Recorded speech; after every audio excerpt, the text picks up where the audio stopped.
था। उसकी 3 बेटियां थी, तंत्रा, मंत्रा और अंतरा। इनमें से अंतरा गोद ली हुई बेटी थी। चैतन्य ने अपनी तीनों बेटियों को जादू की तालीम दी थी और वो सब के सब मिलकर गांव-गांव जाकर जादू का खेल दिखाया करते थे। अब्बा, मैं सोच रही हूँ कि हमें बड़े सर्कस के साथ जुड़कर जादू का खेल दिखाना चाहिए। हाँ अब्बा, इससे हमें अच्छे पैसे मिल जाएंगे। वैसे भी ऐसे गांव-गांव फिरकर क्या मिलता है हमें? हम जादूगर हैं बेटा। जादू का तमाशा दिखाकर लोगों का दिल बहलाना, यही हमारा काम है। अगर हम किसी बड़े सर्कस में चले जाएं, तो यकीनन हमें ज्यादा पैसे मिलेंगे, पर जो हौसला अफजाई हमें गांव-गांव जादू का तमाशा दिखाकर मिलता है, वो हमें हरगिज नहीं मिलेगा। और यही तो हमारा खानदानी पेशा है। हम रास्ते पर जादू दिखाते हैं ताकि ज्यादा से ज्यादा लोग हमें देख पाए और उनका दिल बहले। और आपा, अगर हम सर्कस में शो दिखाएंगे तो बस जिनके पास टिकट के पैसे होंगे वही हमें देख पाएंगे। तो इसमें बुराई क्या है? बुराई कुछ नहीं है, बस ये करना नहीं चाहता। पर अगर तुम दोनों ये करना चाहती हो तो मैं तुम दोनों को बिल्कुल नहीं रोकूंगा। नहीं अब्बा, अगर हम जादू दिखाएंगे तो साथ में दिखाएंगे, वरना नहीं। तंत्रा और मंत्रा ने चैतन्य की बात मान ली थी और वो लोग मिलकर सड़क पर जादू का खेल दिखा रहे थे। आला बाला काला, अंतरा तेरे काले बाल सफेद हो जाएं। अंतरा के काले बाल सफेद हो गए और वहां खड़े लोग दंग रह गए। सब बेसुध होकर जादूगर का जादू देख रहे थे। वहां मंत्रा आग पर चल रही थी और तंत्रा आंखों से आग उगल रही थी। सारे दर्शक खुश थे कि अचानक तंत्रा ने सोचा, अभी किसी का तवज्जो नहीं है, यही सही वक्त है। तंत्रा लोगों के बीच चली गई और अपने हाथों की सफाई से किसी की चेन चुरा ली तो किसी का बटुआ। फिर वो वापस जादू दिखाने लौट आई। तंत्रा के गायब होने पर अंतरा को शक हो गया था। खैर, उन्होंने जादू का खेल जारी रखा और कुछ वक्त बाद खेल खत्म हुआ। जब सब जा चुके थे तब, बाजी, आप बीच में कहाँ गायब हो गई थी? कहीं नहीं, बस यूं ही। अंतरा समझ गई थी कि उसकी बहन के दिमाग में कोई ना कोई खुराफात जरूर चल रही है। अगले हर जादू के खेल में अंतरा की नजर तंत्रा पर ही होती थी। अंतरा को पता लगाना था कि उसकी बड़ी बहन क्या गड़बड़ कर रही है।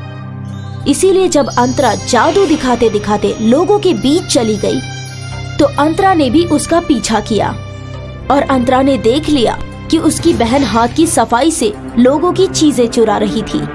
उस दिन खेल खत्म होने के बाद, बाजी, आप ये गलत कर रही हो। क्या गलत कर रही हूँ? मुझे पैसे चाहिए, बहुत सारे पैसे। मैंने अब्बा को कहा था कि हम सर्कस ज्वाइन कर लेते हैं, पर वो राजी नहीं हुए। उन्होंने आपको रोका थोड़ी ना, आप चली जाएं, पर ऐसे नीच काम मत करें। तू मुझे मत सिखा कि क्या नीच है और क्या अच्छा। छोटी है, छोटी की तरह ही रह। तंत्रा अंतरा पर बरसकर चली गई। अब अंतरा उलझन में थी। क्या उसे ये चोरी की बात अब्बा को बताना चाहिए? अगर ये बात अब्बा को पता चले तो उन्हें बहुत बुरा लगेगा, वो मायूस हो जाएंगे। नहीं, मैं ये बात उन्हें नहीं बताऊंगी। अब मुझे खुद ही। अगले खेल से अंतरा तंत्रा को रोकने की कोशिश करने लगी। जब भी तंत्रा हाथ की सफाई से कुछ चोरी करने वाली होती तो अंतरा उसे धक्का दे देती और वो चीज वहीं गिर जाती। अरे, मेरा हार गिर गया, उठा लीजिए। अंतरा और तंत्रा के बीच कुछ तो गड़बड़ है, ये चैतन्य समझ गया था। वो दोनों पर नजर रखने लग गया। आखिर एक शो के दौरान एक औरत को समझ में आ गया कि उसकी सोने की चेन चोरी हो गई है। वो जोर जोर से चीखने लगी, चोर चोर, मेरी सोने की चेन चोरी हो गई, मेरी चेन। तभी वहाँ पुलिस आ गई और हर एक की तलाशी लेने लगी। तंत्रा खौफजदा हो गई। उसने तुरंत वो चेन और सारा चोरी का सामान अंतरा के बैग में डाल दिया। जब सभी के बैग की तलाशी हुई तो पुलिस को वो सारा चोरी का सामान अंतरा के बैग से बरामद हुआ। ये किसका बैग है? तुम तीनों जादू के नाम पर चोरी करते हो। आज तुम तीनों को हवालात में डाल दूंगा। नहीं जनाब, ये मेरा बैग है और ये सारी चोरी मैंने की है। इसमें इन लोगों का कोई कसूर नहीं। ये सुनकर तंत्रा चौंक गई। अंतरा ने उसकी चोरियों का इल्जाम अपने सिर ले लिया था। उसे पछतावा हो रहा था, काश वो अंतरा की बात मान लेती। उस रात चैतन्य परेशान हो गया। जिस लड़की को मैंने अपनी औलाद की तरह पाला, आज उसने मुझे दगा दिया। सोचा था एक यतीम को प्यार से परवरिश दूंगा तो उसकी जिंदगी बेहतर हो जाएगी, पर इस लड़की ने तो मेरे नाम पर कालिक पोत दी। नहीं अब्बा, अंतरा कलंक है, कलंक। अंतरा नहीं, मैं कलंक हूँ। क्या मतलब? वो सारी चोरियां मैंने की थी। अंतरा को पता लग गया था। उसने मुझे समझाने की कोशिश भी की थी, पर मैंने एक ना मानी। आपका नाम खराब ना हो, इसलिए उसने चोरी का इल्जाम अपने सिर ले लिया। अंतरा, ये तूने क्यों किया? चैतन्य तंत्रा को पुलिस के पास ले गया। वहां उसने सारा सच बता दिया। पुलिस ने अंतरा को छोड़ दिया और तंत्रा को हवालात में डाल दिया। पर अब्बा बाजी, इसे इसकी गुनाहों की सजा जरूर मिलनी चाहिए। तुझे मैंने गोद लिया था, पर बेटा तूने आज जो किया है वो कोई सगी बेटी भी नहीं कर सकती। चैतन्य को अपनी गोद ली हुई बेटी अंतरा पर नाज था। कुछ सालों बाद तंत्रा भी सजा पूरी करके लौट आई और फिर 3 जादुई बहनें फिर से एक साथ जादुई शोज करने लगी। दिनों की बात है। तिब्बत पर हुकूमत करता था एक तिलिस्मी ज़ईफ इंसान। येन था उसका नाम। वो बहुत ही मोहब्बती और मददगार था। चंद रोज की गुफ्तगू है। येन अपने बिस्तर पर तशरीफ फरमा रहा था और तभी आसमान से सदा बुलंद हुई। येन, अब तुम्हारा खातिमा करीब है। येन इस तफद्दुक में तसव्वुर करने लगा कि मेरे बाद तिब्बत का क्या होगा। वो अपने तिलिस्मी प्याले के नजदीक गया और उसने फरमाया, तिलिस्मी, तिलिस्मी, प्याले तिलिस्मी, बताओ बताओ कौन है जो मेरे जैसा, जो मैं अपने उसे तख्त ताज दे सकूं। तिलिस्मी प्याले में वायु दिखा। वायु उड़ सकता था और वो हवा को काबू कर सकता था। वायु बहुत ही ताकतवर था। ये देखकर येन खुश हो जाता है और फिर यकायक वायु आग में तब्दील हो जाता है। आग के पास लपकों की कुव्वत है। आग उसे जला नहीं सकती और वो आग पर काबू कर सकता है। येन बहुत खुश हुआ।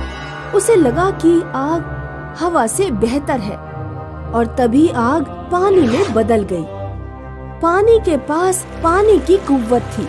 वो पानी पर चल सकता था, बारिश बरसा सकता था। अब येन को समझ नहीं आ रहा था कि उसका तख्तो ताज कौन संभालेगा, आग, पानी या हवा। येन तफद्दुक में पड़ गया और उसने फैसला किया कि वो तीनों तलस्मात से मिलेगा और फिर अपना फैसला लेगा। उसने अपनी तिलिस्मी छड़ी को इशारा किया और तीनों भाइयों की गार में पहुंच गया। तीनों तिलिस्मात साथ में खाना नोश फरमा रहे थे।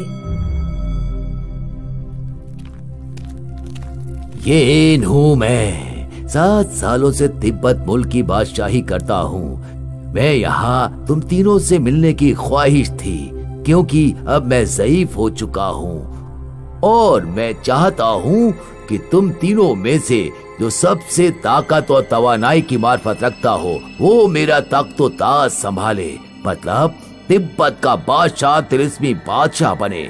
लेकिन तुम तीनों में से सबसे ताकतवर तिलिस्मी है कौन? मैं सबसे ज्यादा ताकतवर हूँ। मैं सब कुछ जला सकता हूँ पर खुद नहीं जलता। मैं भी तवानाई जौहर दिखा सकता हूँ, लिहाजा मैं हवा का रुख मोड़ सकता हूँ और मैं उड़ भी सकता हूँ। और मेरे पास ताकत और तवानाई है। मैं आब हूँ, बारिश बरसा सकता हूँ और पानी पर चल सकता हूँ। मैं तीनों को हुनर की सहालियत का जायजा लूंगा और खुद मालूम करूंगा कि तुम तीनों में से सबसे ज्यादा ताकतवर तिलिस्मी है कौन, लेकिन इसके लिए तुम तीनों को कल मेरे साथ जरात में चलना होगा। दूसरे दिन तीनों तिलिस्मी भाई येन के साथ जरात में हम रहा होते हैं। जरात में उन्हें एक खूंखार शेर मिलता है। शेर को देख येन घबराता है। शेर ने तिलिस्मियों का शिकार करना चाहा और जैसे ही शेर ने छलांग लगाई वैसे ही आग ने शेर को खाक कर दिया। बहुत खूब आग, तुमने हम सब की जीस्त बचाई। तुम वाकई ताकतवर हो। येन को आग का ये हुनर देख बहुत अच्छा लगा। वो लोग आगे की सिमत चलने लगे। थोड़ी दूर चलने पर उन्हें राह में एक दलदल नजर आया। येन तफद्दुक में पड़ गया कि अब हम दलदल की दूसरी जानिब कैसे जाएंगे। तभी हवा ने आसपास पड़े हुए पत्थर देखे और उन सब को एक कतार में लगा दिया, जिससे एक राह मुंतखब बन गई। हवा, बहुत अच्छे, तुमने तो एक नया रास्ता बना दिया। तुम भी बहुत ताकतवर हो। येन को हवा की समझदारी दिलशाद कर गई। कुछ दूर और चले तो यकबायक आग के शोले नजर आए। जरात में आग फैल रही थी। तभी आग ने बारिश बरसाई और आग के शोले बुझ गए। बहुत अच्छे, जल तुमने तो पूरा का पूरा जरात बचा लिया। तुम भी बहुत शक्तिशाली हो। अब येन तफद्दुक में पड़ गया कि तीनों भाइयों में से सबसे ताकतवर कौन है, आग, हवा या आप। येन ने थोड़ी देर तालाब के किनारे आराम करने का हुक्म दिया और आराम करते वक्त येन की नजर एक तोते पर पड़ी जो परों को फैलाए हुए उड़ रहा था। फिर येन की नजर एक सांप पर पड़ी जो बहुत फुर्ती से रेंग रहा था और फिर येन की नजर पास ही तालाब में मछलियों पर पड़ी जो बड़ी ही ललक से तैर रही थी। और अब येन की समझ में आ गया, तुम तीनों भाई अलग हो। जैसे इस जरात में रहने वाले ये मखलूक, ये देखो, सांप, तोता और मछली। न सांप उड़ सकता है, न मछली रेंग सकती है और न तोता पानी में तैर सकता है। सबकी अपनी अपनी खासियत है। तुम तीनों के तीनों अपने अपने हुनर में मारिफत हासिल रखते हो। मैं तुम तीनों को तिब्बत ले जाऊंगा और तुम तीनों मेरी तख्त-ओ-ताज को संभालोगे। येन सबसे ज्यादा ताकतवर तिलिस्मी कौन है ये फैसला नहीं ले पाया क्योंकि तीनों अलग अलग पायदान पर थे। येन को ये समझ में आ गया कि वो तीनों भाइयों की बराबरी एक दूसरे से नहीं कर सकते क्योंकि तीनों तिलिस्मी अपने अपने हुनर के मारिफत रखते थे।